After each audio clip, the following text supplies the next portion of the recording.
días, muy buenas tardes o muy buenas noches, dependiendo del lugar donde nos acompañen el día de hoy. Y bueno, les damos la más cordial bienvenida a este programa que es el podcast de la Farmacia TV. En esta ocasión tocaremos el tema de ecofarmacovigilancia. Y por una excepción, el día de hoy no nos acompaña nuestra coanfitriona, la doctora Alma Fabiola Favela, a quien le mandamos un cordial saludo. Ella está pasando por un problema de salud que esperemos se recupere pronto. Entonces, un abrazo, Fabi, que todo salga bien. Y bueno, vamos a iniciar nuestro programa del día de hoy con un tema introductorio, con un video introductorio.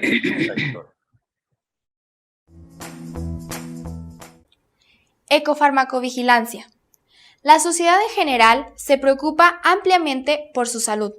Por tal motivo, acude al médico en búsqueda de diversos tratamientos, algunos basados en medicamentos, siendo su principal preocupación el recibir el tratamiento eficaz para recuperar, mantener o mejorar su salud. ¿Alguna vez nos hemos preguntado, ¿qué pasa con estos elementos en el medio ambiente? Es por esto que la ecofarmacovigilancia es un tema de gran interés, que surge por la necesidad de proteger al medio ambiente del riesgo que representan los medicamentos. De acuerdo a la Organización Mundial de la Salud, OMS, la ecofarmacovigilancia está enfocada en la detección, evaluación y prevención de los efectos adversos u otros problemas relacionados con la presencia de productos farmacéuticos y sus metabolitos presentes en el ambiente, los cuales afectan a los seres vivos por la presencia de estos en los suministros de agua y la cadena alimentaria. Los medicamentos que son desechados inadecuadamente se convierten en agentes contaminantes, llegando al ambiente a través de desechos, subproductos industriales, excreciones humanas y animales, basura doméstica, entre otros.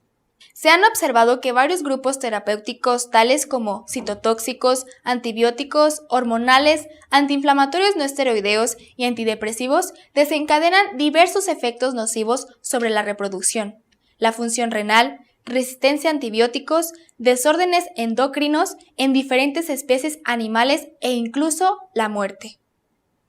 Diversos estudios han reportado la presencia de antibióticos no solo de plantas de tratamiento de aguas, sino también en aguas superficiales y subterráneas, lo que ha ocasionado que diversos microorganismos se vuelvan resistentes. Durante los últimos 3 años en Estados Unidos ha desaparecido el 95% de la población de buitres, debido a que estos animales se alimentaron de cadáveres de ganado medicados con diclofenaco. En Nueva Inglaterra, debido a la presencia de estrógenos en las vías fluviales, ocasionó esterilidad a las ranas, por lo que la población de estas ha disminuido. En el Reino Unido, la contaminación hormonal ha provocado feminización de la trucha arcoíris y de la cucaracha silvestre. En España, el Consejo Superior de Investigaciones Científicas rastreó los residuos farmacológicos a lo largo de 18 puntos del río Ebro. En todos los puntos se encontraron residuos de medicamentos como reguladores del colesterol, naproxeno, diclofenaco, ibuprofeno, carbamazepina y atenolol. Se realizó una investigación de los efectos del etinilestradiol sobre el pez aguja. Después de un periodo de exposición de 10 días, se encontró que este tiempo fue suficiente para provocar una transformación en el pez macho, provocando la aparición de caracteres sexuales femeninos, además de causar imposibilidad para reproducirse por esta situación. En un estudio en el que se encuestaron a 392 pacientes, se observó que solo el 4% les daban una correcta disposición final a los medicamentos, el 64% los arrojó a la basura, el 9% los arrojó por el desagüe del baño y el 17% los donó. En México, la Ley General para la Prevención y la Gestión Integral de los Residuos, en su artículo 28, establece la obligación de la formulación y ejecución de planes de manejo, por lo que en el año 2008 se crea SINGREM, que es el Sistema Nacional de Gestión de Residuos de Envases de Medicamentos. Este sistema es una asociación sin fines de lucro, única en su tipo en México, para atender de manera responsable la problemática que generan los medicamentos caducados y sus sobrantes en los hogares mexicanos. Singrem tiene alrededor de 4.000 contenedores especializados ubicados en las farmacias de toda la República Mexicana. Los establecimientos participantes se caracterizan por contar con el distintivo de farmacia adherida al plan de manejo. Resulta indispensable que la población mexicana comprenda la importancia de desechar adecuadamente los medicamentos en los contenedores especializados, debido a que el desecharlos inadecuadamente representa un riesgo tanto al medio ambiente como a las especies que habitan en él. Muy bien, pues entonces, como vemos, es un tema bastante amplio, pero para ahondar más en el tema, permítanme presentar a nuestra invitada del día de hoy, la doctora Florentina Zurita Martínez. Actualmente es profesora e investigadora titular C en el Departamento de Ciencias Tecnológicas del Centro Universitario de la Ciénega de la Universidad de Guadalajara, con una antigüedad de 25 años, en donde imparte clases en la carrera de Ingeniería Química, en la maestría en Ciencias y en el doctorado en Ciencias en Ingeniería. Obtuvo el grado de maestra en Ingeniería, opción ambiental, en la División de Estudios de Posgrado de la Facultad de Ingeniería de la Universidad Nacional Autónoma de México y el grado de doctora en Ciencia y Tecnología en el área ambiental en el Centro de Investigación y Asistencia en Tecnología y Diseño del Estado de Jalisco, CIATEG. Es evaluadora de proyectos nacionales del Consejo Nacional de Ciencia y Tecnología, el CONACYT, y del PRODEP. Ha impartido conferencias a nivel nacional por invitación y participado en diversos congresos internacionales como ponente. Desde hace más de una década se ha enfocado en la investigación sobre humedales de tratamiento y fitorremediación para la remoción de contaminantes convencionales, metales pesados y emergentes en aguas y aguas residuales. Es pionera sobre el uso de especies ornamentales en humedales construidos en América Latina. Sobre esta línea de investigación ha dirigido numerosas tesis de licenciatura, maestría y doctorado, y ha generado alrededor de 40 publicaciones indexadas en el JCR, además de capítulos de libros, además de ser de tener una patente otorgada y otra en proceso.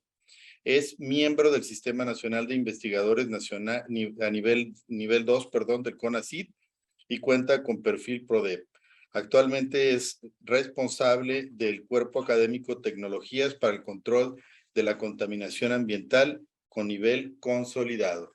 Así es que le damos la más cordial bienvenida a la doctora Florentina Zurita Martínez y le pedimos, doctora, que ahonde más en el tema, que nos explique un poquito más acerca de todo esto que es la ecofarmacovigilancia. Pues muy buenos días, muchísimas gracias por la invitación y también la presentación, doctor. Efectivamente, pues este es un tema de mucha preocupación.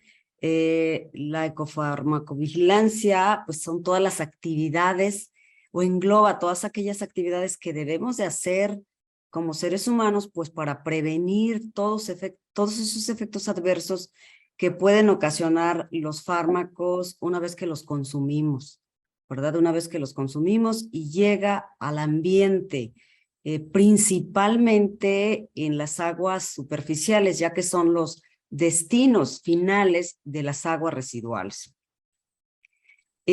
Una problemática muy fuerte con los fármacos es que pues las plantas de tratamiento convencionales existentes, no solo en México, sino en el mundo, estas plantas convencionales pues no fueron diseñadas para remover fármacos. ¿Por qué? Porque pues la presencia de fármacos es relativamente reciente. El hecho de que se empiece a tener conocimiento de que estén presentes ahí. No quiere decir que no estén ahí presentes desde hace siglos, sino que es reciente el hecho, relativamente reciente, el hecho de que nosotros ahora estamos conscientes, tenemos con ese conocimiento de que los fármacos llegan a las aguas. La presencia de fármacos se detectó más o menos en la década de los 70 por primera vez en Estados Unidos, pero ha cobrado relevancia, pues, yo creo que en las 2 últimas décadas y sobre todo en la última década. ¿Por qué? Porque hace más o menos 2 décadas se empezaron ya a tener los instrumentos con los límites de detección para poder cuantificar estos fármacos. O sea, antes pues sí se tenía idea, pero no se tenía esa información y ahora tenemos ya la forma de medirlos.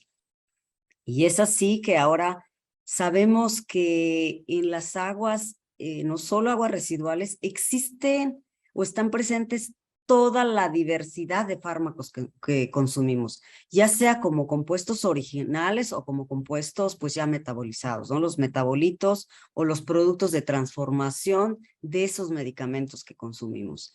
Entonces, nuevamente, insisto, en la última década principalmente se ha documentado ya de manera contundente todos los efectos adversos que los fármacos pueden ocasionar en la flora y fauna acuática una vez que llegan a los cuerpos de agua. Entonces, pues más adelante comentaré un poquito de algunos sistemas de tratamiento que estamos evaluando, buscando contribuir en la detención de esos fármacos para que no lleguen a los cuerpos de agua. Correcto, muy bien. Pues muchísimas gracias por esa introducción al tema. Vamos a pasar ahora a una sección que nosotros denominamos La Voz del Paciente. Son algunas entrevistas que se han hecho, digamos, en general para evaluar el conocimiento de las personas acerca del tema. Entonces pasamos a este video y regresamos ahorita nuevamente.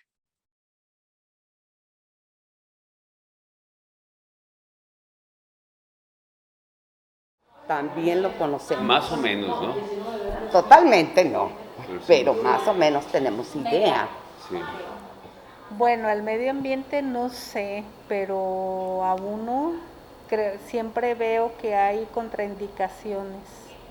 Pero también sé que los medicamentos también están hechos de herbolaria.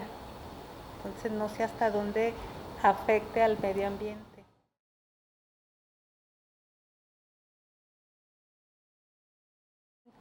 Bueno, yo creo que no tenemos la educación.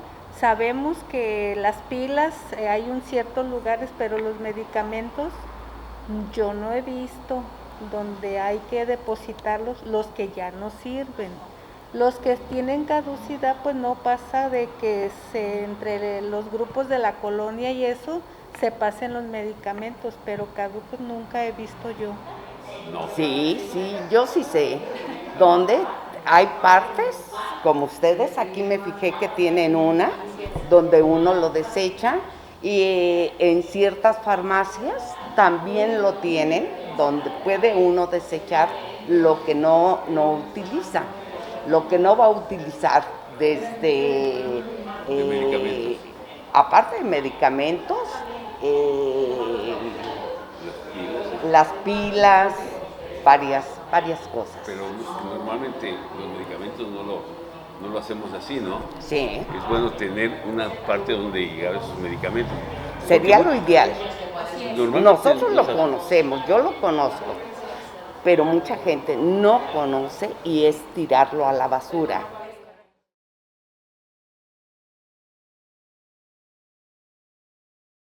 Sí. ¿Sí lo han hecho? Sin mentir, sí lo hemos hecho. Sí, ¿Lo han hecho? ¿Ok? siempre ¿Los tira a la basura o...? a la basura, Ok. pero sí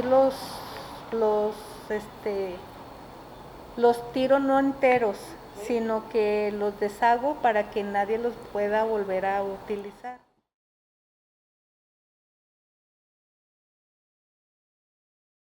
La verdad, desde que entré ayer, me llamó mucho la atención el servicio que tienen, la instalación, no me lo imaginaba, me he quedado gratamente sorprendida.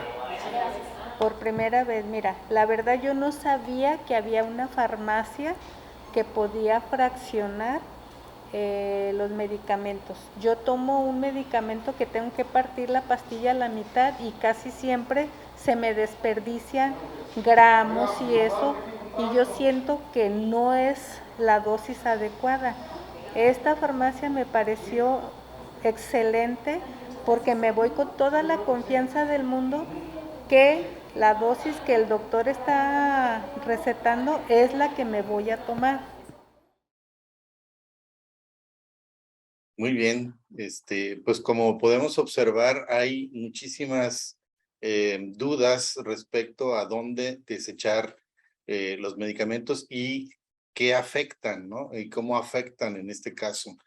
Entonces, le vamos a pedir, doctora Zurita, que nos haga una pequeña presentación que usted nos ha hecho favor de preparar, perdón, para esta ocasión y ahondar un poco más en estos aspectos. Sí, muchas gracias. Nada más me están diciendo aquí en el chat que mi cámara está apagada, pero sí está encendida. Y no se observa por alguna razón. Sí, no sé ahí qué. Entonces voy a compartir la presentación, pero lo más probable es que no se vea, ¿no? Bueno, voy a intentarlo. Vamos a ver. Sí. A ver, aquí le damos Share Screen. Ok. Bueno, pues ya. Menos mal que sí se ve. Bueno, pues esta presentación muy breve, la titulé Remoción de fármacos mediante humedales de tratamiento. Como el doctor que muy amablemente me presentó, lo comentó, esta es mi principal línea de investigación, los humedales de tratamiento. Y entonces aquí nos enfocamos a uno de los fármacos que se encuentran con mayor frecuencia en las aguas residuales y que es la carbamazepina. Bueno, entonces también aquí un poquito a manera de introducción, aunque en el video también ya se comentó muy atinadamente, pues los productos farmacéuticos que podemos encontrar en los diferentes ecosistemas acuáticos, no solo en aguas residuales, pues son los antibióticos, analgésicos antiinflamatorios, betabloqueadores, antiepilépticos como la carbamazepina, antiácidos, reguladores de lípidos, diuréticos, etcétera. Como lo comenté en un inicio, pues prácticamente podemos encontrar todos los fármacos que consumimos en algún momento de nuestras vidas. Pero sin embargo, algunos van a estar en forma más frecuente, muchas veces porque son los que más se utilizan o porque son los que son más difíciles de eliminar de las aguas residuales. Y es el caso, por ejemplo, del diclofenaco, que es difícil de remover, pero además se utiliza mucho, y la carbamazepina, que vamos a ver que es uno de los más difíciles, tanto que es considerado como un marcador antropogénico, ¿verdad? O sea, que indica la presencia del ser humano porque no se remueve con nada, no se quita del ambiente una vez que ha entrado. Y bueno, ¿y cómo llegan estos compuestos farmacéuticos a los cuerpos de agua? Pues también ya se comentó en el video, principalmente a través de los retretes, una vez que nosotros consumimos esos fármacos. Está documentado que entre un 30, 50 al 90% del fármaco que consumimos llega a las aguas residuales. Pero también la otra forma en que llega a las aguas residuales es cuando nosotros utilizamos los retretes como un medio de disposición de los fármacos caducados o que simplemente ya no vamos a utilizar. Cuando el médico a lo mejor nos dio la dosis o el medicamento por muchos días, probablemente el fármaco nos lo dio para 8 días y viene en una presentación para 10 días. Entonces nos sobraron 2 días, bueno, pues ya los tiramos. Entonces, una vez que estos fármacos se incorporan a las aguas residuales, pues llegan a una planta de tratamiento de aguas residuales, en el mejor de los casos. Sin embargo, como ya lo comenté, pues estas plantas no están diseñadas para remover estos fármacos. ¿Por qué? Porque pues no se sabía anteriormente de la existencia de estos contaminantes y entonces hay una baja o nula remoción. Sin embargo, en muchos casos, como en nuestro país, principalmente en las zonas rurales, pues las aguas residuales se descargan sin tratamiento, no hay plantas de tratamiento. De esta manera, ya sea que como en el efluente de las plantas de tratamiento o como aguas residuales sin tratamiento, pues estos fármacos ingresan a las aguas superficiales, que son el destino final de las aguas residuales tratadas o no tratadas. O también muchas veces estas aguas tratadas o parcialmente tratadas se utilizan en la agricultura. De esta manera los fármacos ingresan en los suelos. y mediante cualquiera de estos dos métodos de disposición se pueden infiltrar en las aguas subterráneas y de esta manera contaminar las fuentes de agua para consumo humano. De manera tal, pues, que cuando estos fármacos llegan al ambiente, pueden tener efectos adversos en la flora y fauna acuáticas, pero también en los seres humanos. Y bueno, entonces, en el mundo y aquí en México, en mi grupo de investigación, estamos trabajando con humedales de tratamiento como una opción, una tecnología alternativa para poder remover estos fármacos de las aguas residuales. Y bueno, ¿qué son los humedales de tratamiento o humedales construidos? Pues es un sistema de tratamiento para aguas residuales que replica todos esos procesos de eliminación de contaminantes que tienen lugar en los humedales naturales, que son zonas de transición entre ecosistemas terrestres y acuáticos. Y aquí podemos ver la imagen, pues en estos ecosistemas, pues hay plantas, hay microbios que no vemos, pero pues que están aquí, participa el viento, la luz solar, como parte de esos procesos para remover contaminantes. Entonces, todo esto se replica en un humedal, en un sistema construido para remover contaminantes. Y bueno, en estos sistemas, de manera muy resumida, pues sus principales contaminantes son las plantas, medio filtrante y los microorganismos. Las plantas, pues aquí pongo unas fotografías de las plantas que más se utilizan y una que nos es muy familiar. Si somos un poco observadores, pues es el tule, ¿no? Lo vemos en diferentes partes aquí en el estado de Jalisco. Y el medio filtrante, ¿qué es? Pues es la grava que se utiliza para la construcción, la arena, y aquí en el caso particular de México utilizamos mucho la arena roja, que también se conoce como tezontle. Y bueno, en esa conjugación de plantas y medio filtrante, pues aquí se desarrollan los microbios, ¿no? O microorganismos, bacterias que dan lugar a los procesos de remoción. Y entonces, específicamente la remoción de fármacos, como comenté al inicio, la comunidad científica ha trabajado mucho sobre la remoción de fármacos por la mayor concientización, mayor conocimiento en la última década. Entonces, los que trabajamos con humedales de tratamiento en todo el mundo, pues también nos hemos metido a esto y se ha estudiado tanto que podemos clasificar estos fármacos en 3 grupos como fácilmente removibles, aquellos fármacos que han mostrado una remoción mayor al 70%, fármacos de remoción moderada entre el 50 y 70%, y fármacos de baja remoción que van entre el 20 y el 50%, a partir de esa concentración en la que están en las aguas residuales. Y dentro de estos podemos ver al diclofenaco y la carbamazepina, siendo la carbamazepina uno de los de más difícil remoción. Y bueno, la carbamazepina, entonces, ¿qué es? Bueno, pues es un antiepiléptico, neuralgia y una amplia variedad de trastornos mentales. Y en el 2008, de acuerdo con este autor, hubo un consumo anual en el mundo de 1,014 toneladas. Y aquí algo muy importante, lo que les comentaba, que es de muy difícil remoción. Y encontramos que en promedio en las plantas de tratamiento convencionales, que son las que existen principalmente, bueno, no principalmente en todo el mundo, pero es una de las tecnologías que más se utiliza aquí en México, la remoción es inferior al 10%.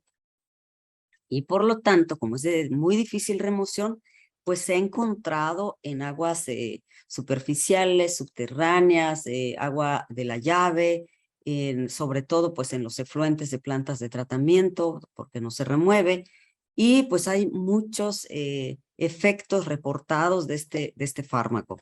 Por ejemplo, efecto letal en peces cebra en concentraciones de 43 microgramos por litro, cambios subletales en Daphnia magna, a concentraciones de 92 microgramos por litro. ¿Esto qué significa?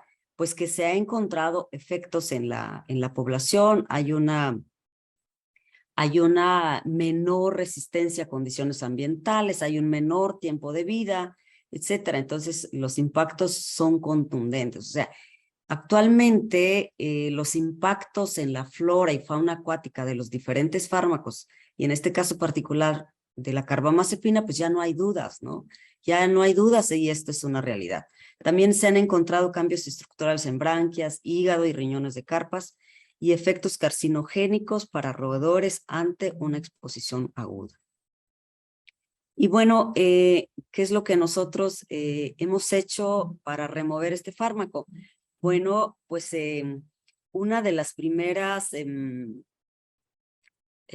propuestas que hicimos fue el cambio de las plantas. Como comenté, pues hay unas plantas ya muy definidas, ¿no? Que se utilizan en los humedales alrededor del mundo.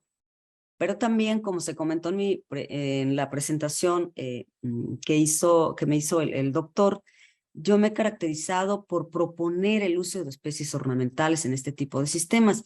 Y entonces eso fue lo que hicimos. Y además no utilizamos una sola especie en estos humedales, sino que propusimos un policultivo, que fue un tipo de lirio, alcatraz y el tule, que está muy documentado que se utiliza en humedales. Y utilizamos tezontle, que el tezontle pues es muy abundante en México como medio filtrante, mientras que en otros países, pues principalmente europeos, donde se utilizan o se están estudiando mucho los humedales, pues utilizan grava o arena. Y entonces nosotros evaluamos 3 sistemas y obtuvimos remociones muy altas. En el sistema 1, por ejemplo, obtuvimos un 48% de carbamazepina, de remoción de carbamazepina, y en una segunda etapa 14%. En el sistema 2 un 49% y en una segunda etapa 10%. En un tercer sistema 38% y 6%, o sea, remociones muy elevadas en comparación con el 10% en promedio que se encuentra o que se ha encontrado en los sistemas convencionales. Y bueno, ¿por qué obtuvimos estos resultados? Principalmente debido a la combinación de plantas que utilizamos. 2 especies ornamentales y el tule, pero encontramos que las plantas que principalmente responsables de estas buenas eficiencias fueron las 2 especies ornamentales. Por lo tanto, en un segundo estudio, estas especies las evaluamos, pero en condiciones controladas para ver si realmente estaban transformando o qué pasaba con los fármacos una vez que entraban al interior de las plantas. Y entonces lo que encontramos es que definitivamente estas 2 especies ornamentales son capaces no solo de acumular en los fármacos, sino que los transforman. De esa manera es como participan en la remoción de dichos fármacos en los humedales de tratamiento y encontramos que esta especie de lirio, cuyo nombre científico es Iris ibérica, pues transformó en un periodo de 21 días el 70% del fármaco y el alcatraz lo transformó el 58%. Todo esto a partir de una concentración inicial de 25 microgramos por litro.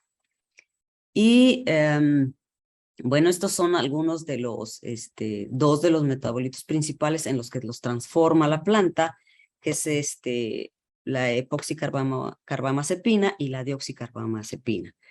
Esto, muy interesantemente, son también los 2 metabolitos en los que el organismo humano lo transforma. Y bueno, entonces, de esta manera, pues demostramos que los humedales se pueden optimizar, se puede profundizar en la investigación para poder remover los fármacos, o más bien hasta los fármacos de más difícil degradación, los fármacos más difícil de remover del ambiente. Entonces, esto es pues tan solo una alternativa y es todo.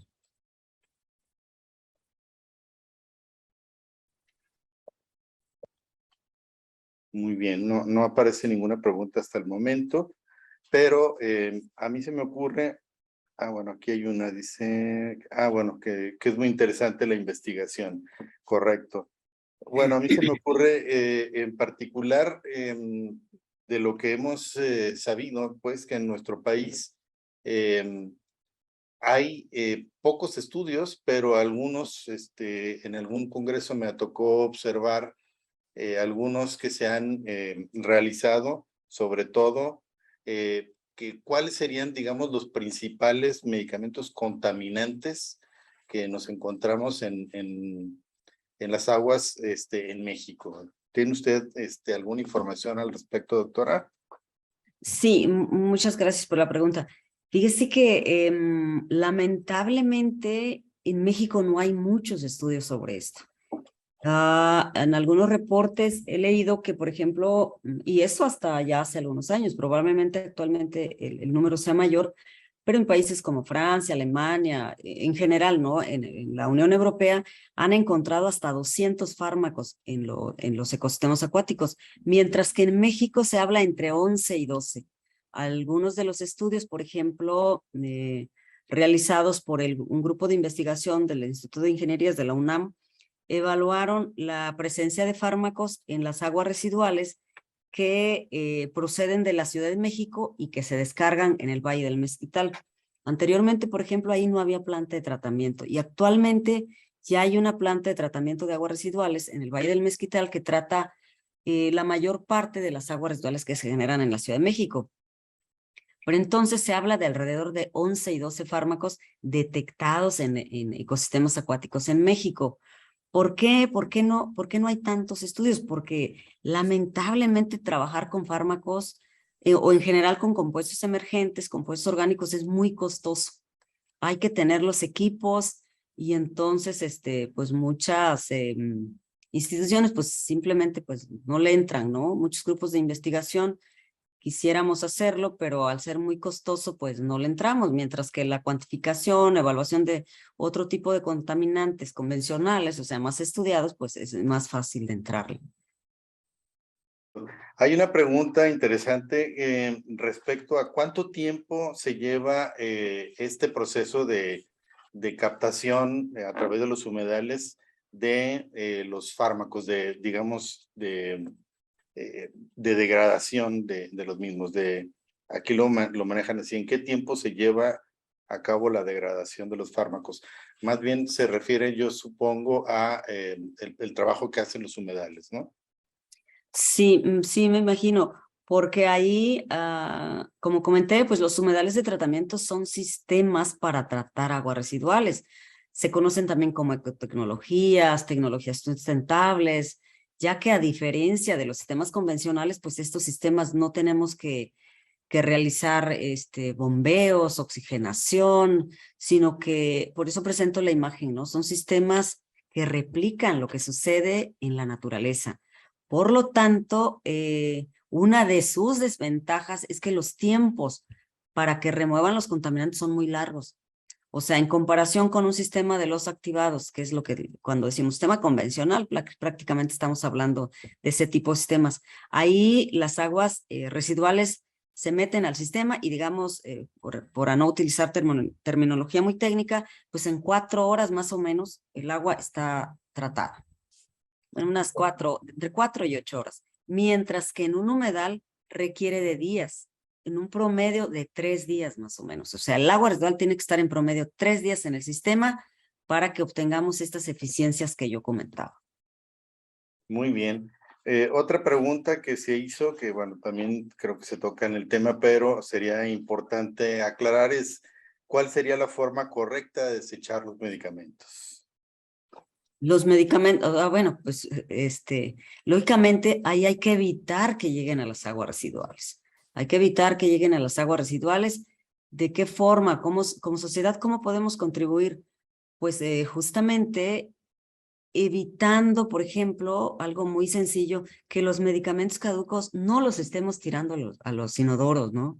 Sino, nuevamente, el video introductorio muy completo, porque ahí habló de esta organización sin fines de lucro que aglomera una serie de farmacias en donde nosotros podemos ir a dejar los medicamentos que ya no nos sirven, que ya no vamos a utilizar, si es que ya están caducos, o si sirven, pues ver, ¿no? A lo mejor a las iglesias, de alguna manera, ver que otras personas puedan darle uso a ese medicamento que ya no necesitamos, pero nunca tirarlos ni a la basura, ni al retrete, y también algo muy importante, creo que ustedes como médicos lo saben mejor que yo, que no debemos automedicarnos, ¿no? No, porque a lo mejor ni nos sirve y nada más lo tomamos y lo estamos mandando a las aguas residuales. Sí, correcto. Ese es un tema importante. Bueno, muy bien. Pues hay otras preguntas en relación a las plantas de ornato, que si tienen alguna utilidad, etcétera. Me imagino que esto también sería importante aclararlo. Sí, como comenté, pues yo me he caracterizado por esta propuesta de especies ornamentales. Esto ha sido muy bueno porque ahora hay otros grupos de investigación, por ejemplo, en el estado de Veracruz, que pues son otras condiciones climáticas, otras condiciones ambientales, y este grupo del doctor Luis Carlos Erazo, con ellos hemos evaluado ya una gran diversidad de especies ornamentales. Mi idea surgió precisamente al ver que en nuestro país las aguas residuales se tratan en un nivel muy bajo, porque las plantas convencionales son muy costosas. Entonces, la propuesta de los humedales es una tecnología económica, ¿verdad? Es económica. Sin embargo, si la hiciéramos más económica, pues sería mucho mejor. Entonces, la propuesta fue combinar el tratamiento de aguas residuales con la producción de especies ornamentales, con la producción de flores que se pudieran vender. Entonces, de ahí, en un sistema a gran escala, bueno, pues sería el uso de estas flores para venderlas, pues como flores, ¿no? Como tal. Correcto, muy bien. Una última pregunta que se acaba de hacer, y yo creo que para cerrar el tema, esta parte, sería en los hospitales, las soluciones que contienen medicamentos, ¿cuál es la forma adecuada eh, de su destino final, de su disposición final? Sí, fíjese que ahí la situación de los efluentes de hospital es un problema muy fuerte porque hasta donde yo sé, pues los hospitales nunca tienen una planta de tratamiento, sino que se incorporan al drenaje municipal, o sea, se mezclan con las aguas residuales municipales. Y entonces, pues terminan en las plantas de tratamiento, tal cual como nosotros le descargamos a la taza de baño, pues así los efluentes de hospital. Entonces ahí una solución sería que los hospitales tuvieran un tratamiento aunque fuese mínimo, la remoción de una parte para que no llegara tal cual a las plantas de tratamiento las aguas residuales que ahí se generan. Correcto. Yo también puedo comentar que eh, pueden hacer los hospitales incluso un convenio con esta organización sin fines de lucro que se llama Singrem. Les digo porque Mm, yo tengo hecho ese convenio, y se sí. puede desechar allí la cantidad que sea. Solamente se sella, digamos, Ujú. la cantidad que haya sobrado de solución en la botellita, pues en el frasco que tengan, y se pone directamente en la bolsa, y ellos ya se encargarán de hacer la disposición correcta. Bueno, vamos a hacer una pausa aquí en el tema, regresamos posteriormente. Vamos a tomar un pequeño tiempo. Normalmente presentamos una sección que es la del baúl del boticario, donde tocamos aquí algunos temas relacionados con cosas que se utilizaban históricamente en farmacia, ¿no? Pero en esta ocasión vamos a hacer énfasis en un proceso, en un aspecto importante que la OMS celebra este día. El día de hoy es el 17 de septiembre, y la Organización Mundial de la Salud celebra lo que se llama el Día Mundial por la Seguridad del Paciente, o de la Seguridad del Paciente, en el cual nosotros tenemos, digamos, participación. ¿Por qué? Porque la Organización Mundial de la Salud lanzó una propuesta que se llama medicación sin daño. No sé si hay oportunidad que me hagan el favor de presentar. Vamos a hacer la presentación de esto. Es muy breve, pero no quisimos dejar de pasar la oportunidad de compartir con ustedes este tema que es importante, ¿no? Sí, ahí se ven. Ujú.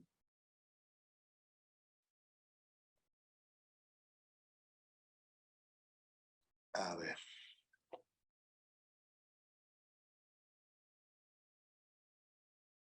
listo. Creo que ahí se ve, ¿no? Correcto. Bueno, como antecedentes, muy brevemente, pues esto empieza desde 1985 en Kenia, en Nairobi. Se reúne un grupo de gente de la Organización Mundial de la Salud y proponen lo que se llama el uso racional de medicamentos, ¿no? Que es, digamos, un concepto que ya se ha platicado en algunas ocasiones aquí en esta mesa. Posteriormente, digamos, viene lo que se conoce como la acreditación de hospitales. Sí. A ver, vamos a hacer un ajuste aquí.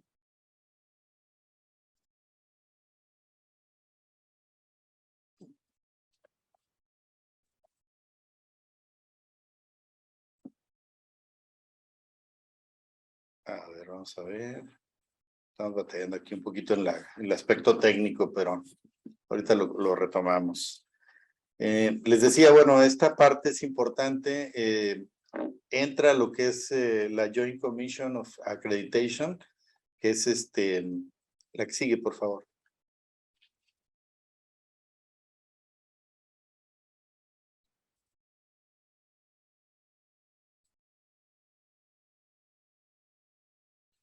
Es que esa es otra presentación la que pusimos allí.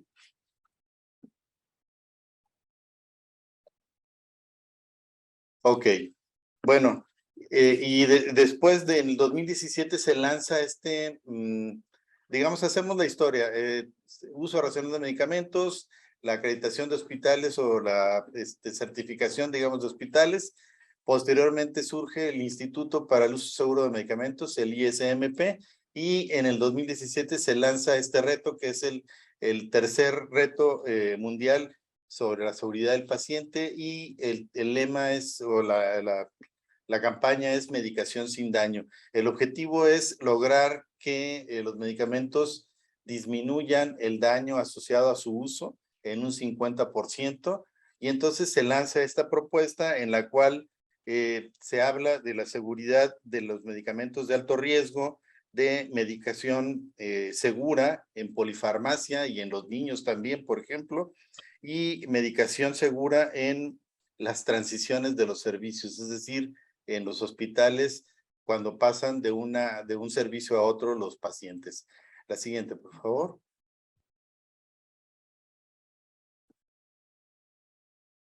Que no avanza.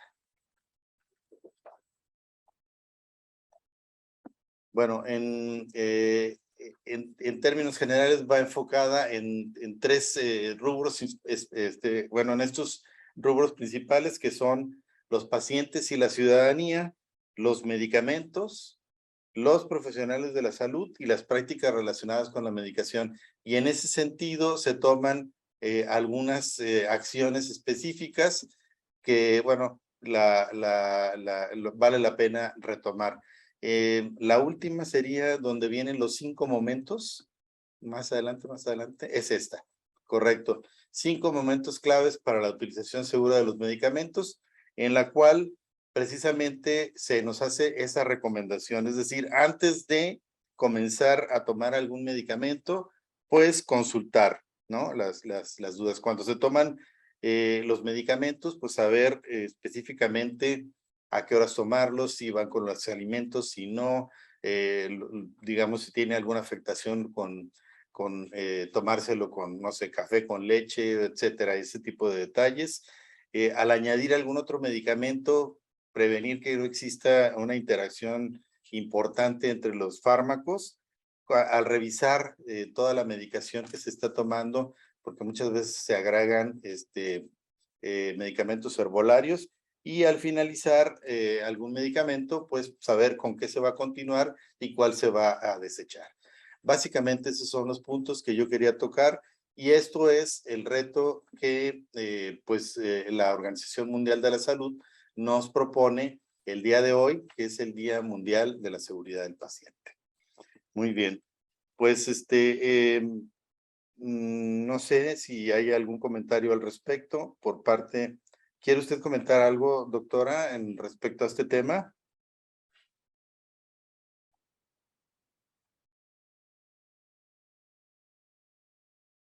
No creo que nos escucha, ¿verdad? Eh,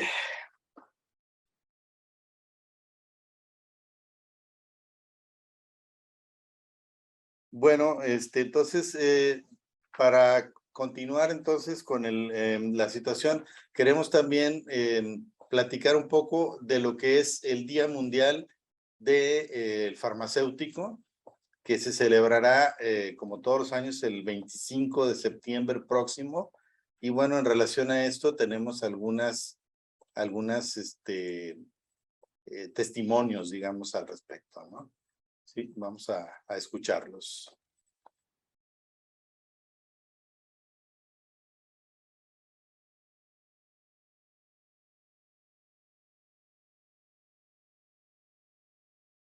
Ser farmacéutico es una gran responsabilidad.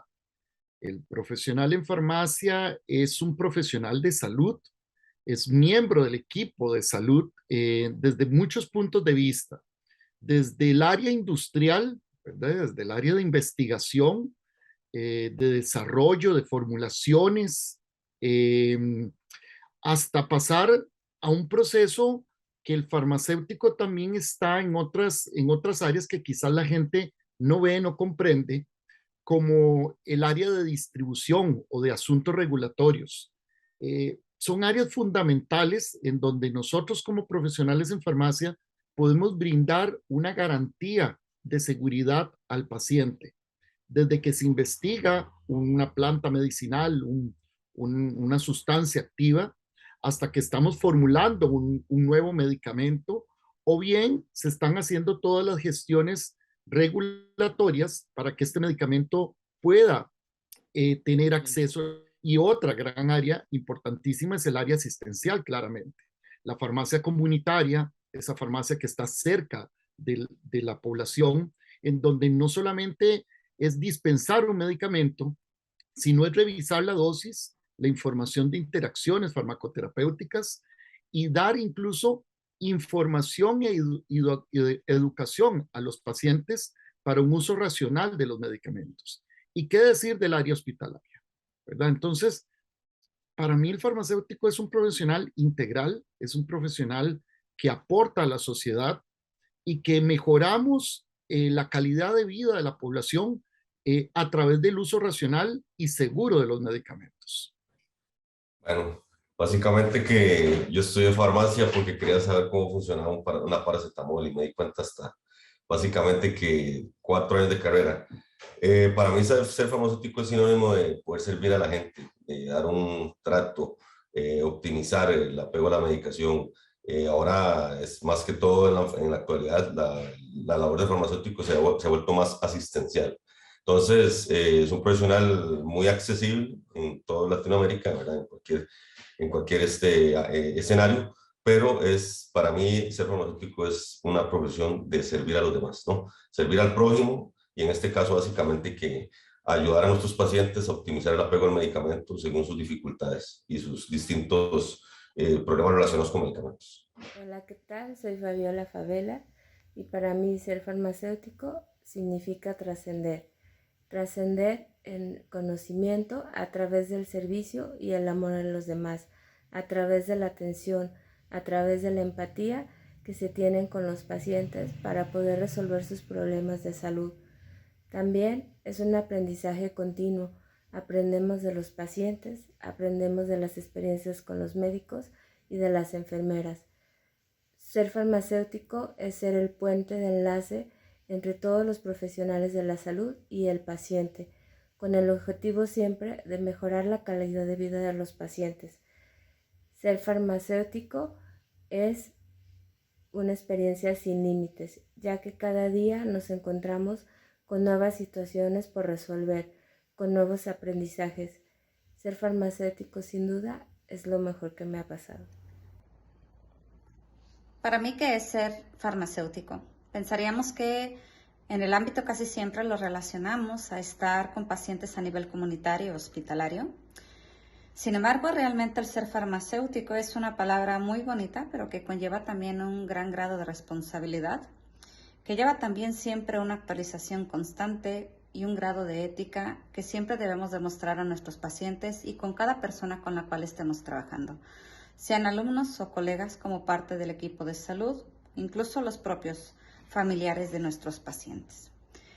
Además de ello, pues el farmacéutico también desarrolla otro tipo de actividades. Recordemos que podemos participar tanto en ensayos clínicos, pero incluso en la formación humanos a través de las tesis, o bien también en otro tipo de actividades que están relacionados directamente con la salud y todo aquello que tenga que ver con medicamentos.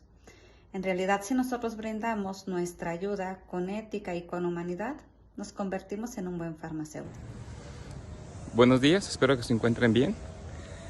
Mi nombre es Marco Mejía, soy químico farmacobiólogo ya de hace unos años y tuve la fortuna de trabajar muchos años en la industria. Actualmente me encuentro como académico, trabajo aquí en la universidad, formando nuevos futuros farmacéuticos.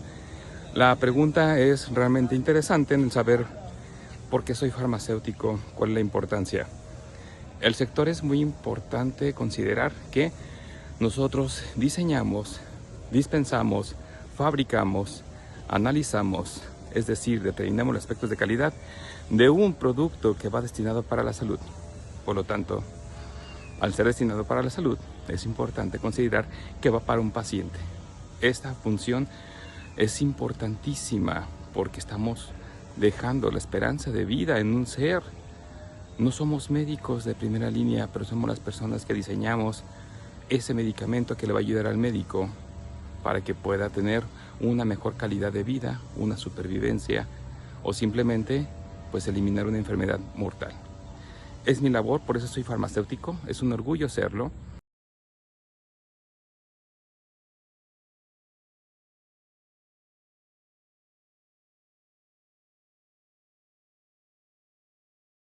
Pues como podemos observar, hay varias opiniones respecto a esto de ser farmacéutico.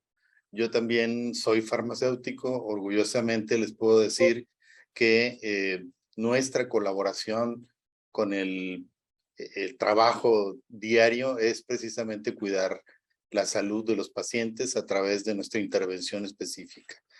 Entonces, un gran abrazo para todos los colegas que son farmacéuticos, deseándoles que pasen un muy buen día el día 25 de septiembre, que lo celebren en grande y que sigan contribuyendo a el Sistema Nacional de Salud. Pasaremos entonces ahora a los últimos comentarios y conclusiones. Doctora, si gusta darnos su retroalimentación sobre el tema de ecofarmacovigilancia y si quiere hacer algún comentario respecto a estos dos temas que tratamos, que es el Día Mundial de la Seguridad del Paciente y el Día Mundial del Farmacéutico. Sí, muchas gracias. Bueno, pues retomando a manera de cierre, pues definitivamente la ecofarmacovigilancia nos compete, yo creo que a todos, ¿no?